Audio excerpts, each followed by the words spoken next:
വന്നേക്കുന്നത്. അപ്പോൾ ഇന്ന് ഞങ്ങൾ ലോങ് വീഡിയോ എടുക്കാൻ ഒരുങ്ങിയതാണ്. അപ്പോൾ ഞങ്ങൾ അമ്പലത്തിൽ വന്ന ശേഷമാണ് എടുക്കുന്നത് കേട്ടോ. അപ്പോൾ ഇവിടുത്തെ പാറ കണ്ടോ, ഇവിടുത്തെ പാറ കണ്ടോ, പാറ ഭയങ്കരമായിട്ട് കുഞ്ഞ് പാറയുടെ പുറത്താണ് ഈ അമ്പലം സ്ഥിതി ചെയ്യുന്നത്.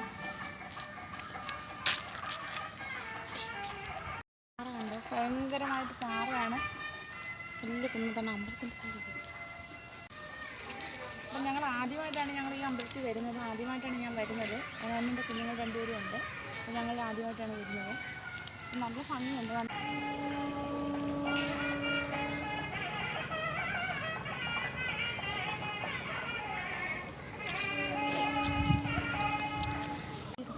ഇതൊക്കെ നമ്മൾ ഇതൊക്കെ പൊങ്കാല ഇട്ടേണേ. ഇതൊക്കെ ഇപ്പം ഉത്സവം കഴിഞ്ഞതേ ഉള്ളേ. ഇവിടെ പൊങ്കാല ഇട്ടതാണ് ഇവിടെ എല്ലാവരും. നല്ല ഭംഗിയാണ് കാണാൻ കേട്ടോ. ആദ്യമായിട്ട് വരുന്നത് നല്ല ഭംഗി. നാടിൻ്റെ നല്ല കാറ്റുണ്ട്, സന്ധ്യ സമയം നല്ല കാറ്റൊക്കെ ഉണ്ട്. ഇതാണ് സ്റ്റേജ്.